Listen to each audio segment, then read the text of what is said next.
Camera action.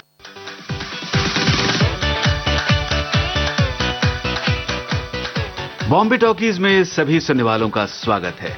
दोस्तों, याद कीजिए नए जमाने की ये फिल्में दिल धड़कने दो।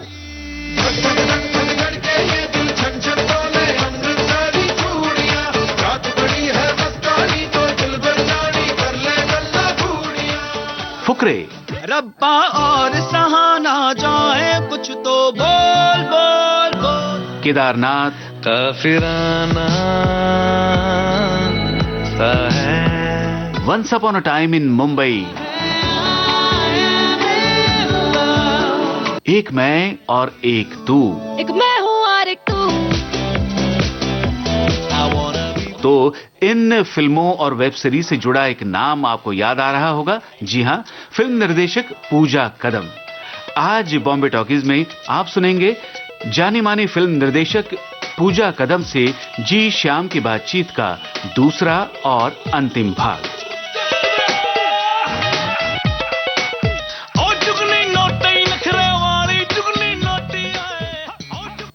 सभी श्रोताओं को मेरा नमस्कार। और आज इस कार्यक्रम में हम जो मुलाकात करने जा रहे हैं उसके पहले मैं आपसे बात ये करना चाहता हूं कि आपने सुना होगा कि जो बोलने वाले होते हैं, किसी से पूछा, एक बहुत अच्छा बोलने वाले, तो उनसे पूछा कि अगर 1 घंटा आपको बोलना है तो आपको तैयारी के लिए कितना टाइम लगेगा। तो उन्होंने कहा मुझे कोई विषय अगर मेरे समझ का है तो उसके लिए मुझे कोई बहुत ज्यादा तैयारी की जरूरत नहीं होगी, मैं तुरंत उसे बोल लूंगा।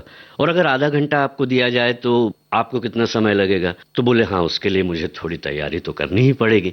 और अगर 5 मिनट आपको दिया जाए तो आपको क्या करना पड़ेगा। बोले नहीं, उसके लिए मुझे 2 दिन की तैयारी करनी पड़ेगी। कहने का मतलब यह है कि जब आप विस्तृत ढंग से बात करते हैं तो अपनी बात खुलकर कह सकते हैं, लेकिन जब आपको संक्षेप में क्रिस्प ढंग से अपनी बात कहनी हो तो वक्त लगता है। जी हाँ, ऐसा ही वक्त लगने वाली एक निर्देशक हैं जो हमारे साथ हैं। इन्होंने एक शॉर्ट फिल्म बनाई है। शॉर्ट फिल्म बनाना, आप सोच रहे होंगे कि ये कौन सी बड़ी बात है।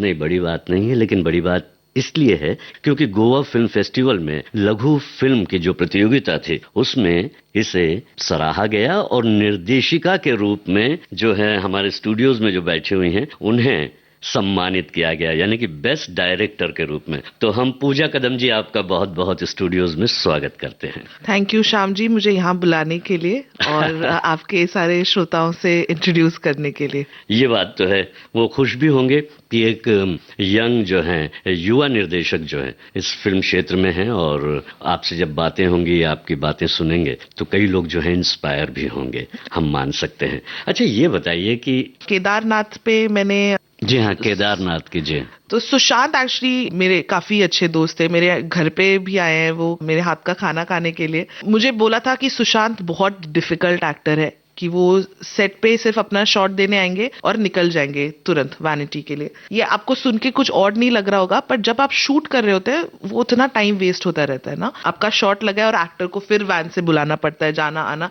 तो वो 10-15 मिनट बहुत हो जाते हैं एक दिन में। पर मैंने सुशांत के साथ मैंने सोचा इसके साथ दोस्ती कर लेती हूँ ताकि ये सेट पे ही रहे और मेरे से गप्पे मारता रहे ताकि ये वैन ना जाए। तो मैंने केदारनाथ में ये किया और काफी रिगरस था केदारनाथ में, क्योंकि उसमें हमने फ्लड शूट किया था। हमने एक्चुअल केदारनाथ का जो फ्लड हुआ था वो शूट किया था। तो 12 घंटे के लिए उसको भी पानी के अंदर रहना पड़ता था। तो डिफिकल्ट होता है एक्टर के लिए, फिजिकली स्ट्रेनिंग होता है। बट क्योंकि हम काफी अलग अलग प्रकार के कॉन्वर्सेशंस होते थे और सुशांत इंजीनियर थे, काफी इंटेलिजेंट थे और एक्टर भी बहुत अच्छे थे। और तमाम जितनी चीजें हैं जो फिल्मों के लिए जरूरत होती है, एक स्क्रीन के लिए जरूरत होती है, मुझे लगता है कि हर फील्ड में माहिर थे वो। बिल्कुल बिल्कुल, वो क्वांटम फिजिक्स में वो रिसर्च कर रहे थे। मतलब ये चीजें आई डोंट थिंक हम नॉर्मल कॉन्वर्सेशंस में एक्सपेक्ट करेंगे। एक्टर्स को तो हम मोस्टली सोचते हैं कि इनको हम जो बताएंगे वही कर ले, बहुत है। बट वो काफी इंटेलिजेंट थे। बट ये ऐसे एक्साइटिंग एक्सपीरियंसेस मिलते हैं एक सेट पे। क्या बात है। और आपके एक्सपीरियंसेस जो हैं वो हम तक भी पहुंच रहे हैं और हमारे माध्यम से जो हमारे श्रोताओं तक भी पहुंच रहे हैं। चलिए अब एक और गाना सुनते हैं आपकी पसंद का। इस बातचीत को, इस एक्साइटमेंट को, इस अनुभव को हम आगे फिर डिस्कस करेंगे। एक मेरे ही फिल्म का गाना है, फुकरे का गाना है, उसका नाम अंबर सरिया है। हाँ, बहुत ही खूबसूरत गाना है। तो वो सुनते हैं हम। ठीक है, इसके बाद आप इस फिल्म से जुड़ी हुई बात जरूर बताइएगा कुछ। बिल्कुल 100%।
जान मेरी और जोबन बहता पानी।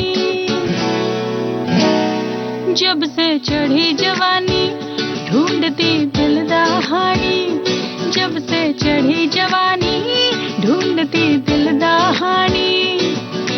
मैं अनजानी को ये पानी लेना जावे रोड, अंबर सरिया मुन्ने आवे कचिया कलियां ना तोड़, अंबर सरिया मुन्ने आवे कचिया कलियां ना तोड़। तेरी माँ ने बोले हैं मुझे तीखे से बोल, तेरी माँ ने बोले हैं मुझे तीखे से बोल, अंबर सरिया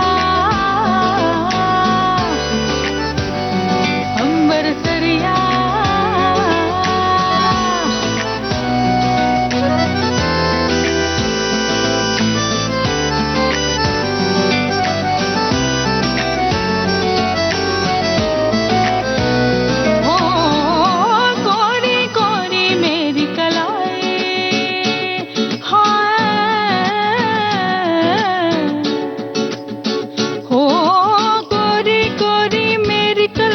चूड़ियां काली काली, मैं शर्माती रोज लगाती काजल सुरमा लाली। नहीं मैं सुरमा पाना रूप ना मैं चमकाना, नहीं मैं सुरमा पाना रूप ना मैं चमकाना। नैन नशीले हो अगर तो सुरमे की लोड, अंबर सरिया मुन्ने आवे कचिया कलियां ना तोड़, अंबर सरिया मुन्ने आवे कचिया कलियां ना तोड़। तेरी माँ ने बोले हैं मुझे तीखे से बोल, तेरी माँ ने बोले हैं मुझे तीखे से बोल, अंबर सरिया हो अंबर सरिया।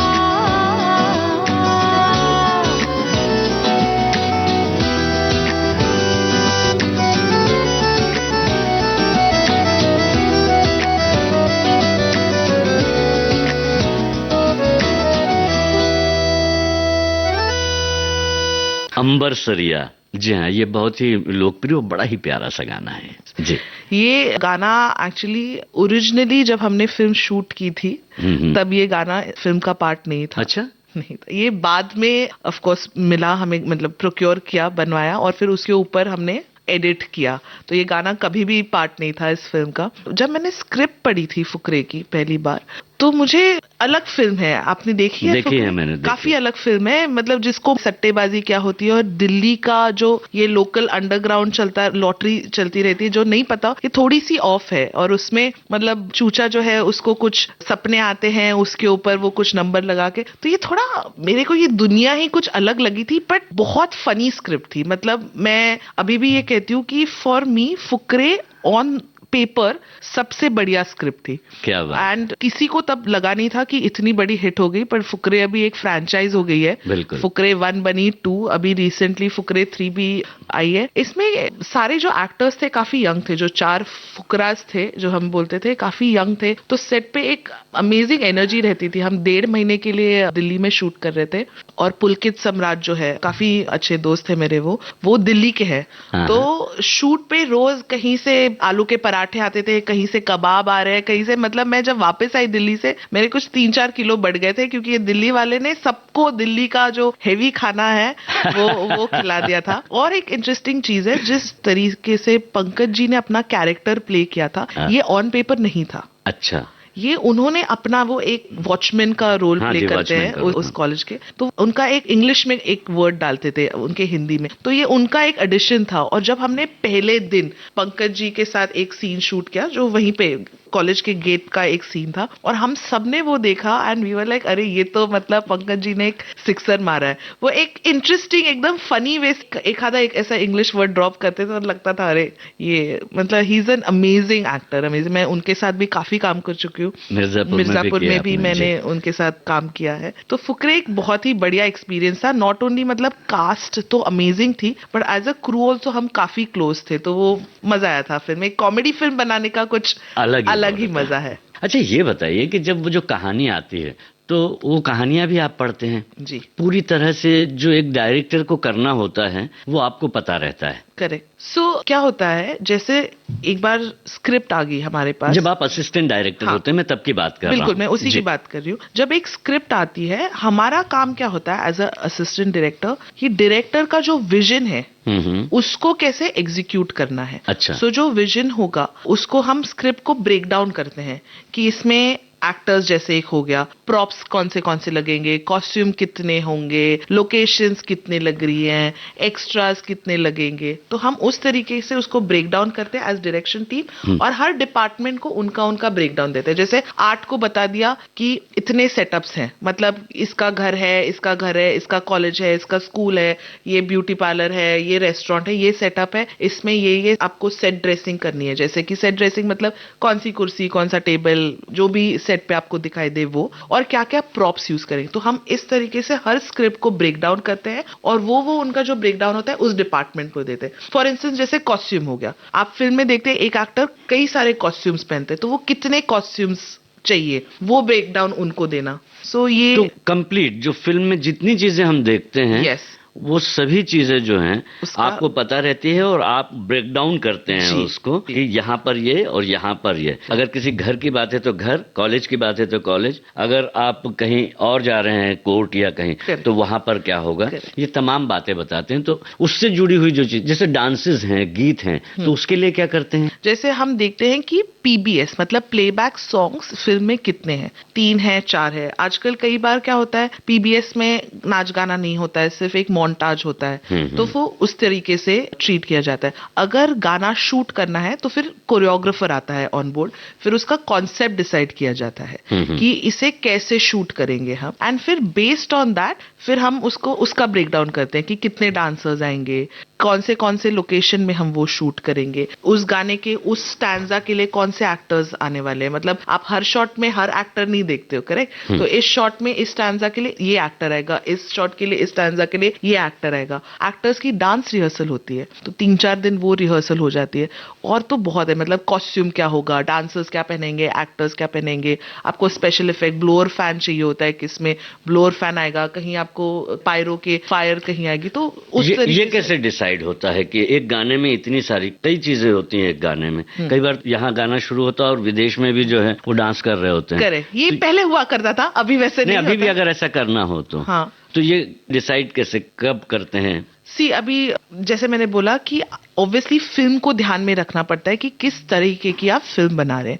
उसमें फिर जो भी गाना होगा डायरेक्टर डिसाइड करता है कि मुझे इस तरीके का गाना बनाना है, कि वेदर उसमें लोग नाच रहे हैं या बाहर जाके नाच रहे हैं, वो एक बार डायरेक्टर ने डिसाइड किया, फिर कोरियोग्राफर ऑन बोर्ड आता है कि किस तरीके का आपका कॉन्सेप्ट है, बेस्ड ऑन दैट कौन सा कोरियोग्राफर आना चाहिए, क्योंकि हर कोरियोग्राफर की अपनी अपनी स्पेशलिटी होती है। क्या बात। तो उस तरीके से आप फिर कोरियोग्राफर लेके आते हो, फिर उसका डिस्कशन होता है कि हम ये ऐसे कर सकते हैं, ऐसे कर सकते हैं। ऑब्वियसली रेफरेंसेस देखते हैं, पिछले कुछ गाने अगर शूट हुए कि ऐसा कुछ, इस बिट को ऐसा कुछ कर सकते हैं, इसको ऐसा कर सकते हैं। तो उस तरीके से एक जैमिंग सेशन होता है जिसमें क्रिएटिव आइडियाज आते हैं, एंड फिर गाना का ये सब हम प्रेप में करते हैं। क्या बात ये है। सब हम, हाँ। पूजा जी, आप जिस तरह से बता रही हैं हमें, मैं आपको बता रहा हूं कि हमें ऐसा लग रहा है कि कोई एक फिल्म बन रही है यहाँ पर।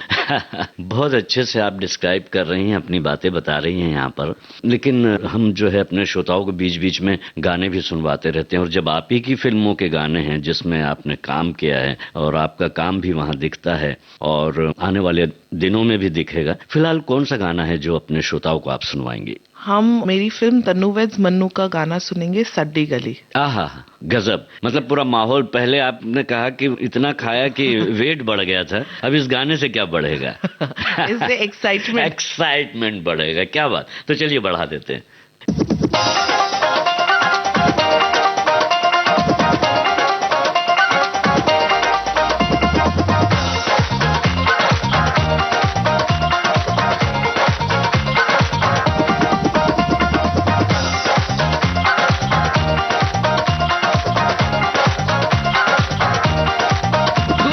ਦੁਨੀਆ ਦੇ ਵਿੱਚ ਫਿਰ ਹੱਸਦੀ ਖੇਡਦੀ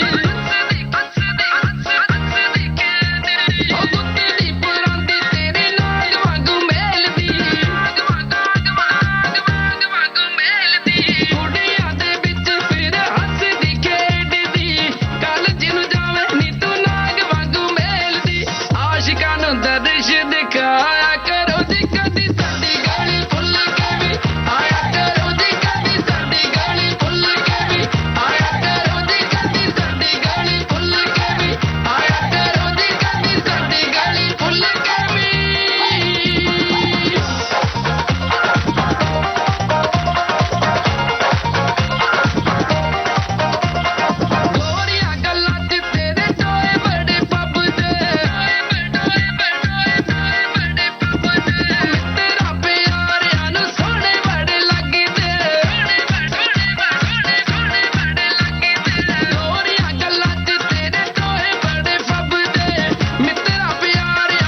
एक बार फिर पूजा कदम जी आपका स्वागत है और बहुत अच्छी बातें चल रही हैं और आप बहुत ही शिद्दत के साथ कह सकते हैं कि अपनी बातें हमें बता रही हैं और हमारे श्रोता नई नई बातें यहाँ पर देख पा रहे हैं, सुन पा रहे हैं और उन्हें जानकारी इस बात की हो रही है। और वैसे भी जो आप नए निर्देशक हैं, नई जो पौध है कह सकते हैं जो फिल्म इंडस्ट्री के लिए, वो बहुत कुछ अच्छा कर रही है। पहले गाने, जैसे आपने कहा कि पहले ऐसा होता था, आजकल हम देखते हैं कि जो OTT पर भी जो आ रहे हैं आपके सीरीज जो आती हैं उसमें गाने नहीं रहते, या तो मोन्टाज रहता है या फिर बैकग्राउंड में चलते रहते हैं गाने, उस पर कोई डांस या इस तरह के गाने जैसे पहले हुआ करते थे। कई फिल्मों में भी आजकल गीत जो हैं वो कम होते जा रहे हैं, वजह क्या मानती हैं आप, क्यों ऐसा? एक तो आप अगर फिल्में देखेंगे हमारी, अभी उनका ड्यूरेशन कम हो गया है। पहले फिल्में 3 घंटे की होती थी, अब आपकी 90 मिनट्स की फिल्म होती है, 1.5 घंटे की भी फिल्म्स होती है। तो काफी सारी, अभी जैसे जैसे ऑडियंस इवॉल्व होता जाएगा वैसे वैसे आपका कंटेंट इवॉल्व होता जाएगा। मतलब जैसे आप बोल रहे थे पहले वो गाने होते थे कि जहाँ पे हीरो हीरोइन जा रहे हैं, घूम रहे, विदेश में शूट हो रहा है। फिर एक आइटम नंबर का भी फेज आया था, वो एक पॉपुलर बन गया था। फिर वो तो अभी भी है, कमर्शियल में है पर थोड़ा कम हो गया है। आप देखेंगे काफी सारी आपकी फिल्में होंगी जिनमें नहीं होंगे ये आइटम नंबर। नहीं है। तो मैं बोल रही हूँ ये एक पार्ट है, कंटेंट एवोल्यूशन होता है। हर बार जैसा ऑडियंस होता है वैसे कंटेंट बनता है। ऑडियंस कैसे तय करते हैं आप, एक निर्देशक के रूप में आपको कैसे ऑडियंस पता चलती है कि कैसा है ऑडियंस, क्या चाहता है वो, क्या देखना चाहता है? देखो, मैं एज अ डायरेक्टर या कोई भी एज अ डायरेक्टर उस टॉपिक पे फिल्म बनाएगा या उस फील्ड के ऊपर फिल्म बनाएगा जिसमें आपको इंटरेस्ट है। करेक्ट? मतलब मैं एक दर्शक हूं अगर, कि आपको खुद को एज अ डायरेक्टर मेरी क्या पसंद है। जैसे कॉमेडी डायरेक्टर्स होते हैं, आपको पता है राम गोपाल वर्मा हॉरर फिल्म्स काफी बनाते हैं।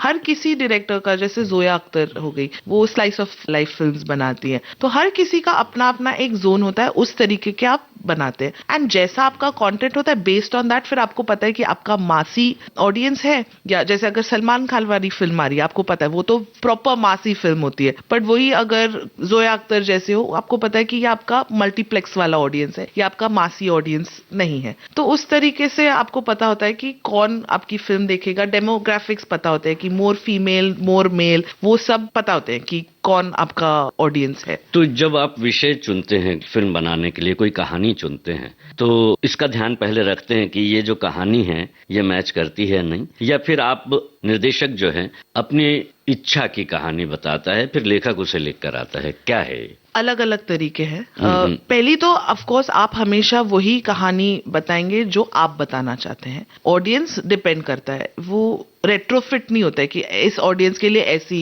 बनाते, वो नहीं होता। एज अ डायरेक्टर आपको पता है कि ये मेरी स्ट्रेंथ है, इस टाइप की मैं फिल्में, कहानियां बता सकता हूँ या बता सकती हूँ, और आप वो बताते हैं। कई बार डायरेक्टर ही राइटर होते हैं, वही लिखते हैं। कई बार राइटर्स होते हैं जिनकी स्टोरी होती है, फिर स्क्रीन प्ले राइटर अलग होते हैं कि स्टोरी को स्क्रीन प्ले में लिख दिया। फिर डायलॉग राइटर्स होते हैं जो आके डायलॉग्स लिखते हैं। तो ऐसे अलग अलग तरीके हैं जैसे फिल्म बनती है। जैसे संजय लीला बंसाली हैं, उनके पास राइटर्स हैं जो उनके साथ बैठ के ये फिल्म्स लिखते हो। राजू हिरानी जैसे हैं, वो खुद लिखते हैं फिल्म। उससे मुझे याद आया, मैं एक्चुअली रिसेंटली राजू सर से भी मिली थी। उनकी फिल्म तब डंकी बन रही थी और उन्होंने ऑफ कोर्स मुझे बुलाया था to hire me as a first AD, और मुझे उनसे मिलना था। मैंने डिसाइड किया था कि मुझे अभी फर्स्ट एडी का काम नहीं करना है, मुझे खुद डायरेक्ट करना है, बट मुझे उनसे मिलना था। और एक कमरे में उनके साथ बात करने में इतना सीखने को मिलता है ऐसे बड़े हम्बल डायरेक्टर से। तो वो आए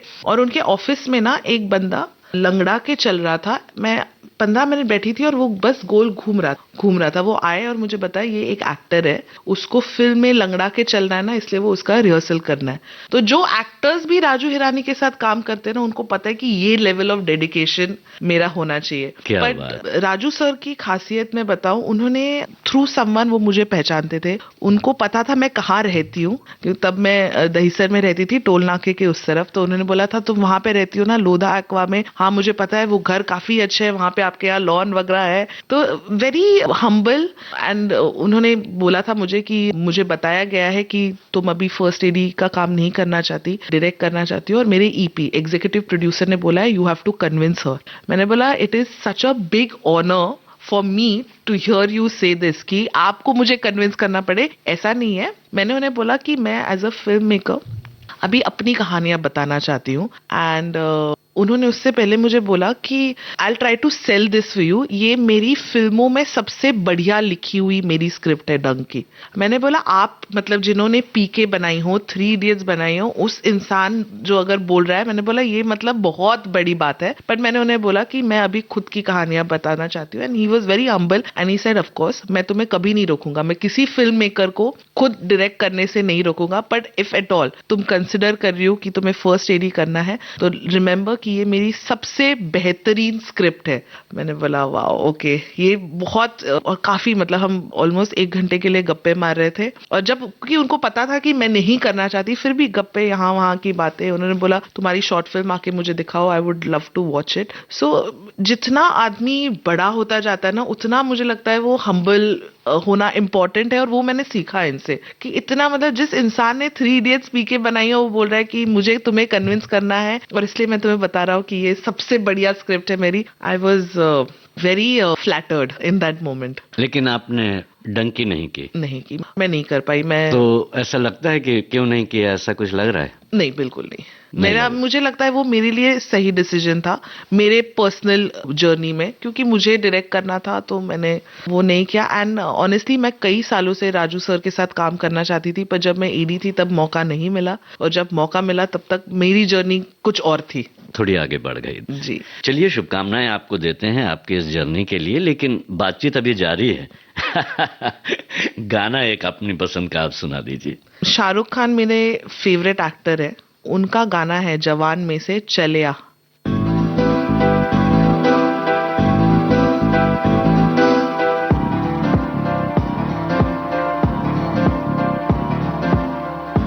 इश्क में दिल बना है, इश्क में दिल फना है, ओ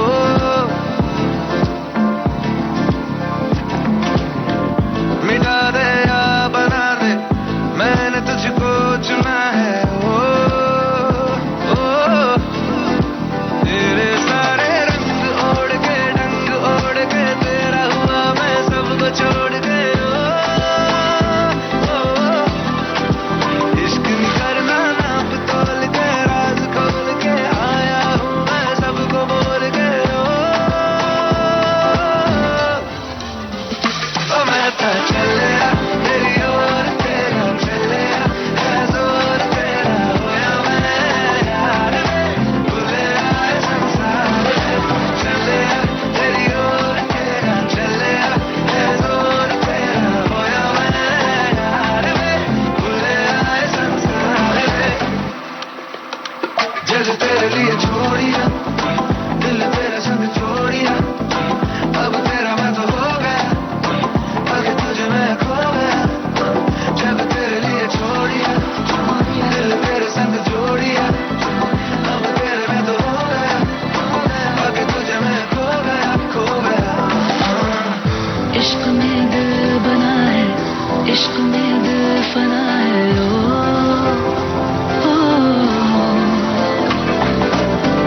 हंसा दे या रुला दे, मैंने तुझको चुना है, ओ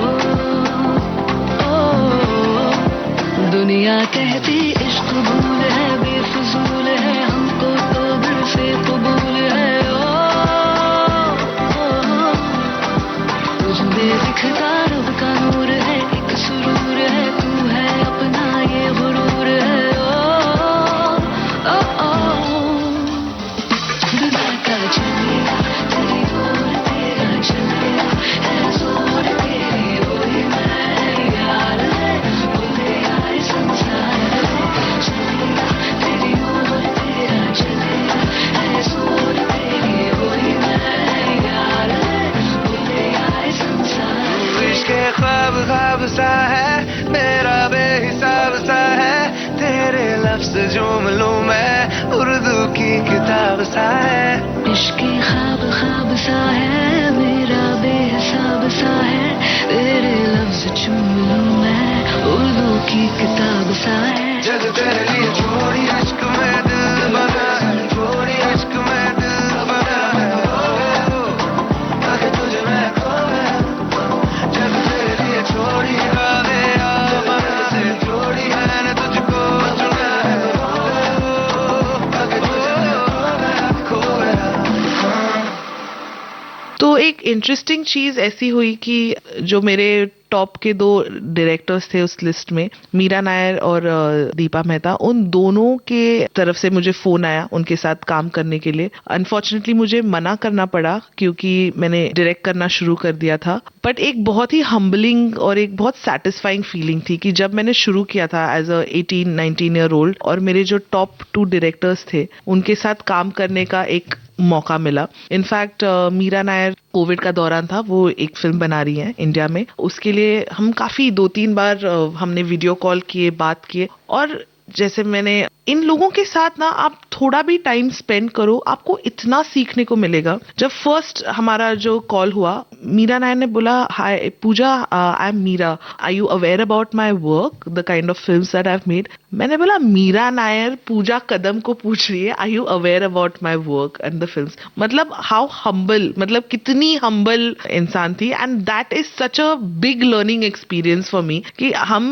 मतलब थोड़ा सा को कुछ कर ले, लगता है कि लोगों को ने तो पहचानना चाहिए, जानना चाहिए कि हम क्या कर रहे हैं। मीरा नायर जैसी डायरेक्टर जो मतलब ऑलमोस्ट 3 डेकेड्स के लिए फिल्म्स बना रही है, वो एक छोटे से इंसान को मतलब छोटे फिल्म मेकर को पूछ रही है कि क्या आपको पता है मेरा क्या क्या मैंने काम किया है। इट वाज वेरी अनफॉर्चुनेट, मुझे उनके साथ काम करने की बहुत इच्छा थी, बट जर्नी मेरी कुछ और थी तो नहीं कर पाई मैं। पूजा जी, अभी जो गीत हमने सुना, इस गीत के पहले आपने बताया कि शाहरुख खान जो है आपके पसंदीदा एक्टर हैं, तो शाहरुख खान के बारे में बताइए, उनके साथ काम करने का कभी मौका मिला? मेरा मानना ऐसे है कि अगर आप किसी के बहुत बड़े फैन हो, मैं इतनी बड़ी फैन हूँ शाहरुख खान की कि मैं उनको आइडलाइज करती हूँ, तो मेरा एक प्रिंसिपल है, मैं उनके साथ मैंने कभी काम नहीं किया और मैं करना भी नहीं चाहती, क्योंकि जिस दिन मैं उनके साथ काम करूंगी मुझे पता है वो थोड़ा मेरा जो परसेप्शन है उनके बारे में वो चेंज हो जाएगा। But having said that, again मैं दिल धड़कने 2 के लिए हम शूट कर रहे थे और शाहरुख, मतलब मैं उन्हें मिली हूँ, देखा है, पर काम नहीं किया। वो बाजू वाले स्टेज पे शूट कर रहे थे, तो वो जोया को मिलने आए थे और सेट का काम चल रहा था, शूट डे नहीं था हमारे लिए, और 70-80 आर्ट वाले लोग, उनका ठोकम ठाक काम चल रहा था और रिहर्सल चल रही थी कोरियोग्राफर्स के साथ। और मैं यहाँ खड़ी थी और शाहरुख ऐसे आए और उन्होंने पूछा, hi is Zoya somewhere around. और पहले 4-5 सेकंड तो मैं सिर्फ देख रही थी, मैंने बोला या 1 second, she is somewhere there. और ये जो हमारा पूरा क्रू था, सब ने अपना काम छोड़ा और सब शाहरुख की तरफ देख रहे थे। तो एक मेरा दोस्त वहां खड़ा था, उसने बोला, शाहरुख की तरफ पॉइंट करके बोला, ये शाहरुख नहीं है, जो लोग हैं ये शाहरुख है। मतलब इतनी बड़ी फैन फॉलोइंग है। और ये जो सारे क्रू मेंबर्स थे, ये रोज रणवीर के साथ शूट कर रहे हैं, प्रियंका चोपड़ा के साथ शूट कर रहे हैं, अनुष्का शर्मा के साथ शूट कर रहे हैं, बट इनके लिए शाहरुख अभी भी शाहरुख है। तो ये एक बहुत ही मेरे लिए क्या बोलते हैं, एक मॉन्यूमेंटल मोमेंट था जब मैं उनसे मिली थी इस तरह से। क्या बात है। फिलहाल आपने उनके साथ फिल्म नहीं की है और आप चाहती भी नहीं है कि मैं उनके साथ कोई फिल्म करूं, क्योंकि जो आपका परसेप्शन है Correct. वो कहीं डावाडोल ना हो जाए, वो जो छवि है वो धूमिल ना हो जाए। इसी कारण आपने राजकुमार हिरानी जी को भी मना कर दिया। नहीं, उस कारण नहीं मना किया, वो तो आपके उसमें ये रहता है कि जो मैं काम कर रही हूँ मैं उसमें आगे बढ़ूं। लेकिन कुल मिला के ये कि आपके पास इतने बड़े बड़े मौके आते हैं, कई सुपरस्टार्स जो हैं उनके साथ आप काम कर चुकी हैं, कई नवोदित जो कलाकार हैं उनके साथ आप काम कर भी रही हैं। तो कहने का मतलब यही है कि इस पूरी फिल्म इंडस्ट्री में आपने बहुत कुछ इस दरमियान 8-10 सालों में देखा है, और अब जो है आपने एक निर्देशन की राह चुन ली है। और निर्देशन में अब आप मुझे ये बताइए कि क्या क्रिएटिव प्रोसेस होता है इसमें जो आपको बहुत पसंद है और अब आप एक निर्देशक ही बनी रहना चाहती हैं?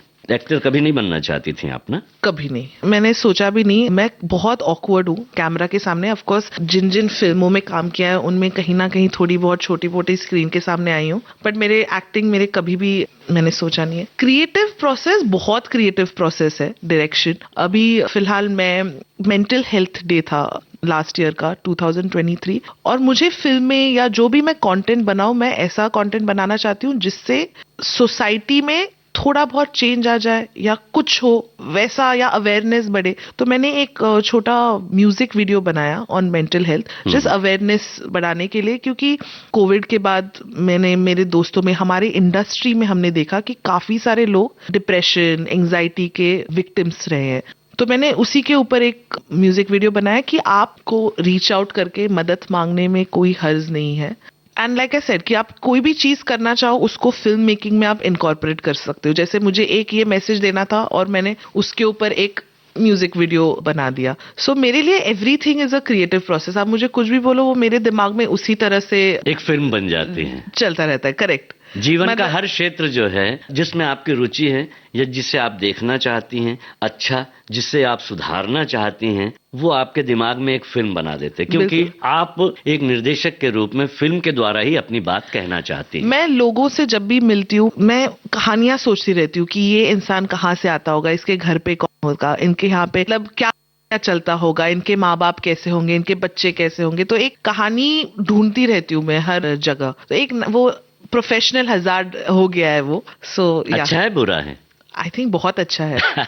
मतलब इसकी वजह से मैं बातें ज्यादा करती हूँ लोगों से, क्योंकि एक इंक्विजिटिवनेस रहता है हाँ, लोगों के बारे में, तो वो मुझे जानने का जो है। अच्छा, ये जो फिल्म मेकिंग है इसमें कठिनाइयां भी तो होंगी ना, इतना आसान तो है नहीं ये। जब आप कर रही हैं, आपने एक निर्णय ले लिया है कि अब जो है आप और एक कदम आगे बढ़कर जाएंगी, तो कठिनाइयां हर प्रोफेशन में, हर क्षेत्र में आपको इसमें अलग तरह की हैं।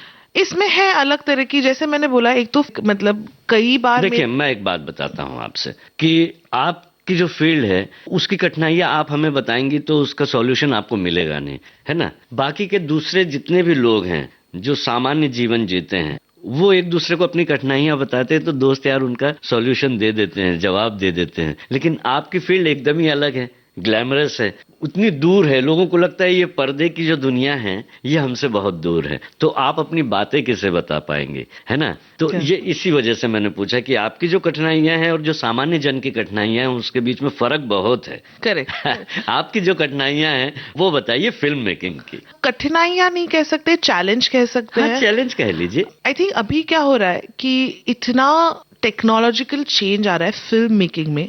एक ऐसा वक्त आने, आपको तो पता है कि आर्टिफिशियल इंटेलिजेंस एआई से लोगों के चेहरे बन रहे हैं। आप काफी सारी अभी एक, जैसे मैंने इस मेंटल हेल्थ डे पे जो म्यूजिक वीडियो किया था उसमें मैंने ये नई टेक्नोलॉजी के साथ शूट किया था। बेसिकली आपको अगर डेजर्ट में शूट करना है, हाँ राजस्थान के, आपको उधर जाने की जरूरत नहीं है। एक बड़ी सी एलईडी स्क्रीन होगी जिसमें ये चलेगा और आपके एक्टर के उसके सामने रखो और उसके आसपास रेत डाल दो, ऐसे लगेगा कि वो वहां पे है। आपका सिर्फ पीछे का जो है वो चेंज होते रहना चाहिए। तो ये कॉन्स्टेंटली अपने आप को अपडेट करते रहना बहुत जरूरी है, अदरवाइज आप रेलेवेंट नहीं रहेंगे। क्योंकि अभी टेक्नोलॉजी की वजह से मैं राइटिंग एआई सॉफ्टवेयर आ गए, राइटर्स जो है जो इतने सालों से कहानियां लिख रहे हैं, फिल्म्स लिख रहे हैं, वो इनसिक्योर हो गए हैं। क्योंकि मैं आपको छोटा सा एग्जांपल देती हूँ। मैं अगर एआई को बोलूंगी एक सीन लिखो जिसमें दो लोग हैं, एक लड़का है एक लड़की है, रेस्टोरेंट में बैठे हैं, लड़की और लड़का इस बारे में बात करें, लड़की का बैकग्राउंड ये है, लड़के का बैकग्राउंड ये है, give me 10 scene options. 5 minute के अंदर आपके पास वो ऑप्शंस आ जाते हैं। सो ये कॉन्स्टेंटली अपने आप को अपग्रेड करते रहना है। इस टेक्नोलॉजी का आपके फिल्म मेकिंग में कैसे यूज करना है ये बहुत जरूरी है। एक्चुअली इसी वजह से मैं अभी न्यूयॉर्क जा रही हूँ कुछ नया सीखने के लिए और देखने के लिए कि क्या है जो वहां पे हो रहा है, क्योंकि वो हमसे थोड़ा ज्यादा एडवांस्ड है इस फील्ड में। यस। सुधीर मिश्रा जी और शेखर कपूर जी की बातचीत जो है, अभी जो गोवा में इंटरनेशनल फिल्म फेस्टिवल हुआ तो उसमें मास्टर क्लासेस जो होते हैं, इन कन्वर्सेशन में इसी विषय पर बातचीत चल रही थी कि जो एआई है उसने फिल्म इंडस्ट्री को कितना प्रभावित किया है। और जो बात आपने बताई कि आप 10 सीन्स जो हैं उस तरह के वो आपको लिख कर दे देगा। Correct. तो राइटर्स की यहाँ पर जरूरत खत्म होने सी लगी है, मतलब ये कहा जा सकता है। लेकिन डेंजरस है, हाँ थोड़ा हो सकते हैं। लेकिन ह्यूमन टच जो है वो तो हर जगह बहुत जरूरी होता है। Correct correct. पर वही मैं बोल रही हूँ, उसके लिए फिर मुझे राइटर की जरूरत नहीं है। वो ह्यूमन टच है, वो तो मतलब थोड़ा बहुत कोई भी कर वो लेगा। तो खुद भी कर लेगा, जो डायरेक्टर है वो भी कर लेगा। Exactly. तो इसमें जो खतरा है ये कहाँ तक का है, आपको कैसा लगता है? जब से मैंने इंडस्ट्री ज्वाइन की है मैंने कांस्टेंट एवोल्यूशन देखा है। मैंने पहले 5-6 साल में सिर्फ फिल्म्स में काम कर रही थी, मैं फिल्में बना रही थी। वेब सीरीज क्या है, कैसे बनती है, क्या होगा, ये हमें पता भी नहीं था। और जब Amazon प्राइम जो है इंडिया की फर्स्ट ओरिजिनल बना रहा था, उसका नाम इनसाइड एज है, आई वॉज लकी उस पे काम करने के लिए। और हमने पहली बार फिगर आउट किया कि वेब सीरीज कैसे बनती है। मैं आपको एक बेसिक डिफरेंस बताती हूँ फिल्म और वेब सीरीज में। एक तो गाना, फिल्मों में गाने होते हैं, वेब सीरीज में मोस्टली गाने हम शूट नहीं करते। दूसरी चीज है, फिल्म जो है आपकी ज्यादा से ज्यादा 120 मिनट की होगी, वेब सीरीज जो है, अगर एक एपिसोड 40 मिनट का है और 10 एपिसोड है तो आप 400 मिनट शूट कर रहे हैं। तो ये एक बहुत बड़ा डिफरेंस हो गया कि आप इतना ज्यादा कंटेंट शूट कर रहे हैं। But like I said, connecting it back to, हमें कॉन्स्टेंटली इवॉल्व होना पड़ा कि अच्छा ये कैसे करना है, अभी ये कैसे करें, क्योंकि हम लोग, छोटा एग्जांपल, स्क्रिप्ट के 2 पन्ने शूट करते हैं फिल्मों में हर दिन। 2 पन्ने शूट करना मतलब ज्यादा, वो भी हमें हेक्टिक लगता है। हम जब वेब सीरीज शूट करने लगे, हमें दिन के कम से कम 6 से 6.5 पेज शूट करने पड़े। तो वो पूरा चेंज हो जाता है। एक्टर्स के लिए भी अपना इमोशनल ग्राफ याद रखना, जब कहानी छोटी हो तो याद रहता है, अच्छा इसके बाद मुझे ये फीलिंग होगी, ये इमोशन होगा मेरा। पर जब आप वेब सीरीज करते हो, आपको तो पता है कि एक इसमें तो हम शूट नहीं करते, करेक्ट, एक मतलब सीक्वेंस में नहीं शूट करते, कुछ चीजें पहले करेंगे, कुछ बाद में करेंगे, लोकेशन के हिसाब से, एक्टर के डेट के हिसाब से, कई सारी चीजें होते हैं जिसके बेस पे शूट होता है। तो वो एक्टर को भी अपनी इमोशनल कंटिन्यूटी याद रखना, डायरेक्टर को उसको याद दिलाना, तो ये सारी नई चीजें हैं जो हमने सीखी। और नाउ अभी ये एआई जो आया है, एआई टेक्नोलॉजी कैसे फिल्म मेकिंग में यूज करना है, मुझे तो लगता है कई सालों बाद आप एक्टर्स को क्रिएट कर पाएंगे बिना एक्टर के हुए। एक्टर का कोई आपको प्रॉब्लम, मतलब उनके मूड स्विंग्स, उनका आना जाना, कुछ आपको फेस नहीं करना पड़ेगा। आपको मिलेगा एक एआई क्रिएटेड एक्टर जो आपके साथ पूरा टाइम, मतलब 24 घंटे शूट कर सकता है, ऐसा। तो ये टेक्नोलॉजी आने वाली है, बट एज लॉन्ग एज हम अपने आप को अपग्रेड करते रहे और उसको कैसे यूज करें फिल्म मेकिंग में, फिल्म्स बेहतर बनाने के लिए, ये सीखना इंपॉर्टेंट है। ये और कॉन्स्टेंटली अपग्रेड करते रहना अपने आप। अपडेटेड रहना जरूरी है। बिल्कुल। फिल्म वालों को और ज्यादा यस, खतरे बढ़ रहे हैं जी। एआई ने बहुत बढ़ा दिए हैं।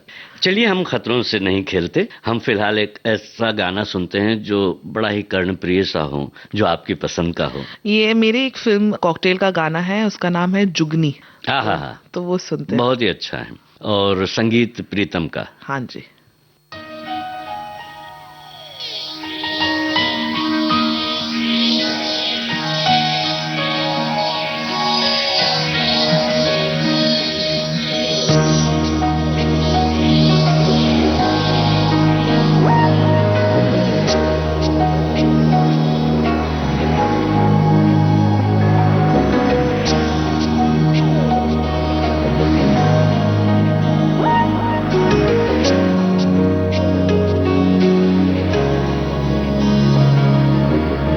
अलफला इश्क दी बूटी मन दी मिट्टी विच लाई तू,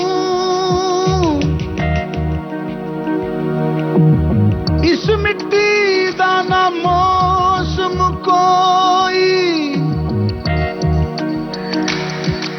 बिन मौसम यार खड़ाई तू,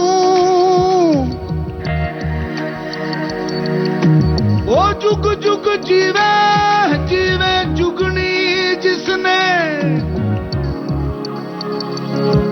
मोला मन विच बूटी लाई तू, फिर मेरे आ जुगनी जी है वे अल्लाह वाले आंदी जुगनी जी है वे अल्लाह वाले आंदी जुगनी जी है वे नबी पाक दी जुगनी जी है वे नबी पाक दी जुगनी जी है वे मौला अली वाली जुगनी जी है वे मौला अली वाली जुगनी जी है वे मेरे पीर दी जुगनी जी है वे मेरे पीर दी जुगनी जी है वे साल शब्द दी जुगनी जी है वे साल शब्द दी जुगनी जी। ओ राम गुटकू दाम गुटकू दाम गुटकू दाम गुटकू दाम गुटकू दाम गुटकू दाम गुटकू दाम गुटकू गुटकू कर साईं नाल सबक वफादा पड़े साईं पीर मेरे जुगनी जी है अल्लाह वाले आंदी जुगनी जी है अल्लाह वाले आंदी जुगनी जी है नबी पाक दी जुगनी जी है नबी पाक दी जुगनी जी है मौला अली वाली जुगनी जी है मौला अली वाली जुगनी जी है मेरे पीर दी जुगनी जी है मेरे पीर दी जुगनी जी है सारे शब्द दी जुगनी जी है सारे शब्द दी जुगनी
ਸੋਚਾਂ ਦੇ ਵਿੱਚ ਖੋਈ ਜੁਗਣੀ ਸੋਚਾਂ ਦੇ ਵਿੱਚ ਖੋਈ ਢੂੰਡੇ ਕਿਸੇ ਦੇ ਵਿੱਚ ਉਹ ਕੋਈ ਢੂੰਡੇ ਕਿਸੇ ਦੇ ਵਿੱਚ ਉਹ ਕੋਈ ਉਹ ਇਸ਼ਕ ਚ ਕਮਲੀ ਹੋਈ ਇਸ਼ਕ ਚ ਕਮਲੀ ਹੋਈ ਜੁਗਣੀ ਸੋਚਾਂ ਦੇ ਵਿੱਚ ਖੋਈ ਢੂੰਡੇ ਕਿਸੇ ਦੇ ਵਿੱਚ ਉਹ ਕੋਈ ਉਹ ਇਸ਼ਕ ਚ ਕਮਲੀ ਹੋਈ ਬਾਹਰੋਂ ਹੱਸੀ ਅੰਦਰੋਂ ਰੋਈ ਨਾਲੇ ਪਾਕ ਮੁਹੱਬਤ ਕਰੇ ਸਾਈਂ ਪੀਰ ਮੇਰੇ ਆ ਜੁਗਣੀ ਜੀ ਹੈ ਅੱਲਾ ਵਾਲਿਆਂ ਦੀ ਜੁਗਣੀ ਜੀ ਹੈ ਅੱਲਾ ਵਾਲਿਆਂ ਦੀ ਜੁਗਣੀ ਜੀ ਹੈ ਨਬੀ ਪਾਕ ਦੀ ਜੁਗਣੀ ਜੀ ਹੈ ਨਬੀ ਪਾਕ ਦੀ ਜੁਗਣੀ ਜੀ ਹੈ ਮੌਲਾ ਅਲੀ ਵਾਲੀ ਜੁਗਣੀ ਜੀ ਹੈ ਮੌਲਾ ਅਲੀ ਵਾਲੀ ਜੁਗਣੀ ਜੀ ਹੈ ਮੇਰੇ ਪੀਰ ਦੀ ਜੁਗਣੀ ਜੀ ਹੈ ਮੇਰੇ ਪੀਰ ਦੀ ਜੁਗਣੀ ਜੀ ਹੈ ਸਾਰੀ ਸ਼ਬਦ ਦੀ ਜੁਗਣੀ ਜੀ ਹੈ ਸਾਰੀ ਸ਼ਬਦ ਦੀ ਜੁਗਣੀ ਜੀ ਓ ਰੱਬ ਗੁਸ਼ਕੂ ਦਮ ਗੁਸ਼ਕੂ ਦਮ ਗੁਸ਼ਕੂ ਦਮ ਗੁਸ਼ਕੂ ਦਮ ਗੁਸ਼ਕੂ ਦਮ ਗੁਸ਼ਕੂ ਦਮ ਗੁਸ਼ਕੂ ਦਮ ਗੁਸ਼ਕੂ ਗੁਸ਼ਕੂ ਕਰ ਸਾਈਂ ਨਾਲ ਸਭ ਕੁ ਵਫਾਦਾ ਪੜੇ ਸਾਈਂ ਪੀਰ ਮੇਰੇ ਆ ਜੁਗਣੀ ਜੀ ਹੈ ਮੇਰੇ ਅੱਲਾ ਵਾਲਿਆਂ ਦੀ ਜੁਗਣੀ ਜੀ ਹੈ ਮੇਰੇ ਅੱਲਾ ਵਾਲਿਆਂ ਦੀ ਜੁਗਣੀ ਜੀ ਹੈ ਨਬੀ ਪਾਕ ਦੀ ਜੁਗਣੀ ਜੀ ਹੈ ਨਬੀ ਪਾਕ ਦੀ ਜੁਗਣੀ ਜੀ ਹੈ ਮੌਲਾ ਅਲੀ ਵਾਲੀ ਜੁਗਣੀ ਜੀ ਹੈ ਮੌਲਾ ਅਲੀ ਵਾਲੀ ਜੁਗਣੀ ਜੀ ਹੈ ਮੇਰੇ ਪੀਰ ਦੀ ਜੁਗਣੀ ਜੀ ਹੈ ਮੇਰੇ ਪੀਰ ਦੀ ਜੁਗਣੀ ਜੀ ਹੈ ਸਾਰੀ ਸ਼ਬਦ ਦੀ ਜੁਗਣੀ ਜੀ ਹੈ ਸਾਰੀ ਸ਼ਬਦ ਦੀ ਜੁਗਣੀ ਜੀ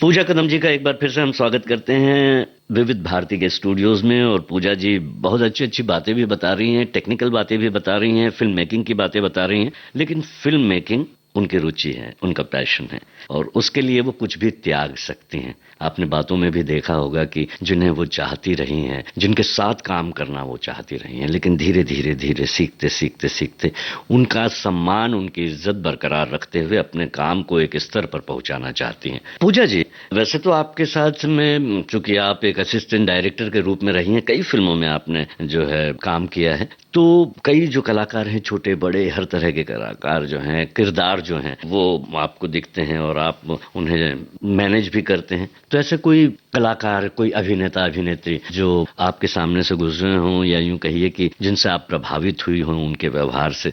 जाहिर है ऐसा होता है, बताना चाहेंगे कुछ? हाँ जरूर। मैं एक फिल्म पे काम कर रही थी, उसका नाम फोन बूथ है।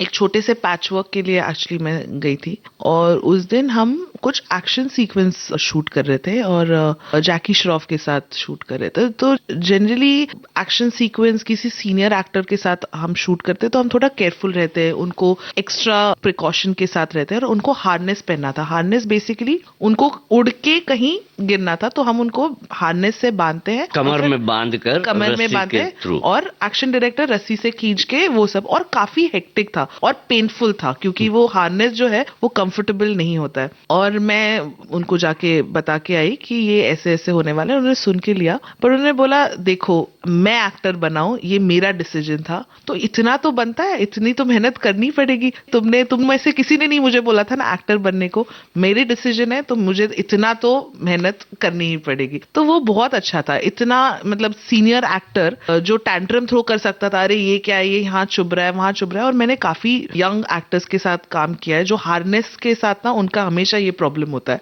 बट जैकी सर अमेजिंग थे कि उन्होंने बोला नहीं ये मैं कर लूंगा, डोंट वरी, ये मेरे पे है। So that was a very good experience. पूजा जी, आने वाले दिनों में आपकी क्या योजना है? किस तरह की फिल्म या किस तरह की सोच को आप जो है पर्दे पर लाना चाहती हैं? छोटे पर्दे पर, लघु फिल्म के रूप में या बड़े पर्दे पर, क्या कुछ सोचा है आपने? मुझे ह्यूमन स्टोरीज बहुत एक्साइट करती है, जो आपकी टिपिकल फिल्म्स की जो स्टोरी होती है, hero villain, good person, bad person, black white, मुझे वो पसंद नहीं है। मुझे actual real human stories, grey shades, layers characters में, वो मुझे बहुत इंटरेस्टिंग लगता है। तो उस तरह की मैं इमोशनल ड्रामा फिल्म्स बनाना चाहती हूँ। मुझे रिलेशनशिप्स को एक्सप्लोर करना बहुत पसंद है, फादर डॉटर हो, फादर सन हो, सिबलिंग रिलेशनशिप हो, फ्रेंडशिप की रिलेशनशिप, सो उन रिलेशनशिप्स को एक्सप्लोर करना मुझे बहुत एक्साइटिंग लगता है। तो ये मुझे लगता है इस तरह की फिल्म्स मैं बनाऊंगी जो समाज में है। जी बिल्कुल, समाज और में है। उसी से आप विषय लेना चाहती हैं जो समाज वालों तक पहुंचाए, करेक्ट। पर्दे के माध्यम से, Correct. कहानी के माध्यम Yes. से। तो ये तो बहुत अच्छा विचार है आपका। आने वाले दिनों में आप निश्चित रूप से बहुत अच्छा करेंगे। लेकिन एक बात बताइए कि ये जो नए फिल्म मेकर्स हैं, आप स्वयं नई हैं लेकिन आप अनुभवी हैं 10 साल की, और आपकी रुचि तो शुरू से ही रही है, तो आपने इसे काम की तरह कभी देखा नहीं, ये बस होते जाता है और आपके अंदर वो क्रिएशन भी होते चले जाता है। लेकिन अगर इसे प्रोफेशनली कोई सीखना चाहे या आपके अनुभव से कुछ अगर आप बताना चाहें तो आप बता सकती हैं। मैंने जैसे पहले भी बोला था, ये एक ऑर्गेनाइज्ड इंडस्ट्री नहीं है। आप काफी सारे फिल्म मेकिंग कोर्सेज हैं जो आप कर सकते हैं, पर ऑन फील्ड जो आप सीखेंगे वो आपको ऑन फील्ड ही सीखने मिलेगा। किसी क्लासरूम में बैठ के तो आप टेक्निकल चीजें थोड़ी बहुत सीख पाएंगे, बट बहुत इंपॉर्टेंट है कि आप एक तो नेटवर्क करना, लोगों से बात करना, एक कहीं कोई पहचान का हो जिसका कोई मिल जाए आपको, मतलब get your foot in the door, मतलब एक एंट्री ले लो, उसके बाद अपने काम और मेहनत से आप आगे बढ़ते रह सकते हैं। अनफॉर्चुनेटली पता है, इसमें एक कोई सेट रूल या कोई एक सेट पाथ नहीं है जो मैं बता सकती हूँ कि अगर आपने ये किया तो आप कर पाएंगे। पर आप अगर किसी को भी जानते हैं इस इंडस्ट्री में जिसके थ्रू आप किसी की पहचान निकाल सकते हैं, उनसे बात कीजिए, उनको बताइए कि आपको ये क्यों करना है, उनको ऑफर कीजिए कि मैं आपको असिस्ट कर सकता हूँ, आऊँ बस आके देखूँ कि क्या होता है सेट पे, कैसे शूट होती है। Start your process. Very important कि आप हम्बल रहें और सिंसियर और हार्ड वर्क दिखाएं, क्योंकि बहुत लोग हैं जो ये करना चाहते हैं। तो इसीलिए जो इंसान पूरी सिंसियरिटी और हार्डवर्क के साथ आएगा वो ही आगे जा पाएगा। ये बात आपने बिल्कुल सही कही है। प्रोसेस तो सीखा जा सकता है, लेकिन आपके अंदर की जो इच्छा शक्ति है और जो आप सोचते हैं, जो करना चाहते हैं, अगर आप उसे दिल लगा कर करेंगे, मेहनत के साथ करेंगे और ये चाह कर करेंगे कि मैं इसे हासिल कर ही लूंगा और उसमें आपको खुशी भी मिलेगी, तो इस तरह का काम हमेशा जो है सफल होता है, इसमें सक्सेस मिलती है, जैसे कि आपको मिल रही है। हम उम्मीद करते हैं आने वाले दिनों में आप अच्छा, बहुत अच्छा करें और आपकी फिल्में हम देखें और फिर अपने श्रोता दर्शकों को भी बताएं और अपने साथियों को भी हम बताएं कि देखिए पूजा जी हैं ये जिनसे हमारी बातचीत हुई थी। फिलहाल हमारे तमाम श्रोताओं से मैं इजाजत लूं और आपसे भी इजाजत लूं आज के इस कार्यक्रम को यहीं समाप्त करने की। उसके पहले आपको बहुत बहुत धन्यवाद देना चाहता हूं। बहुत बहुत धन्यवाद। Thank you. Thank you.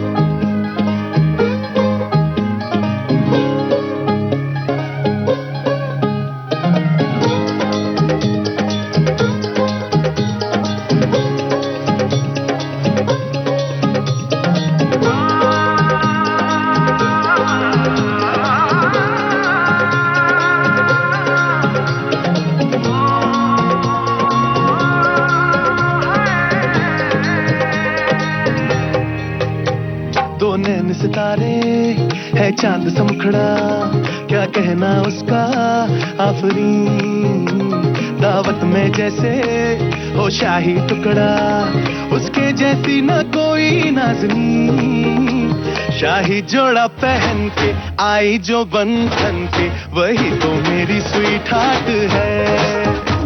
शर्माई सी बगल में जो बैठी है दुल्हन के, वही तो मेरी स्वीट हार्ट है। शाही जोड़ा पहन के आई जो बंधन के, वही तो मेरी स्वीट हार्ट है। शर्माई सी बगल में जो बैठी है दुल्हन के, वही तो मेरी स्वीट हार्ट है।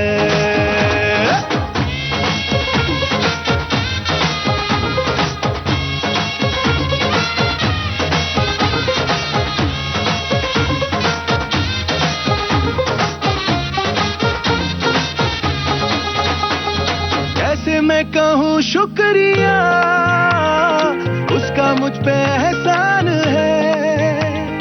ना चीजों की बस्ती में वो जो बन के आई मेहमान है।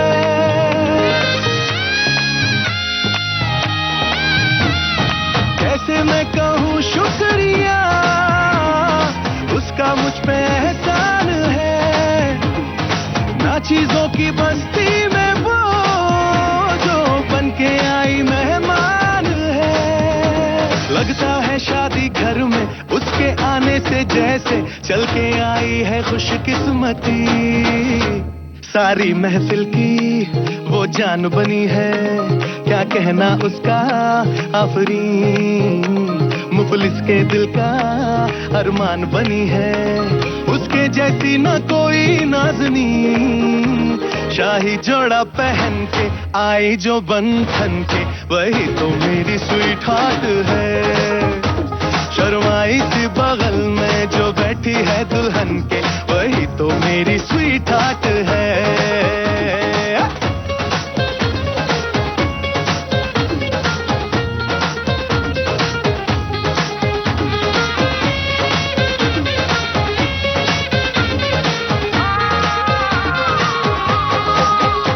शाही जोड़ा पहन के आई जो बंधन के, वही तो मेरी स्वीट हार्ट है। तो ये था जानी मानी फिल्म निर्देशक पूजा कदम से जी श्याम की बातचीत का दूसरा और अंतिम भाग। रिकॉर्डिंग इंजीनियर भावना सिंदल, प्रस्तुतकर्ता जुबैर खान। इसी के साथ आज का बॉम्बे टॉकीज प्रोग्राम खत्म होता है। सेलुलाइट डिजिटल अपना बॉम्बे टॉकीज, पिक्चर ही कल्चर है अपना बॉम्बे टॉकीज।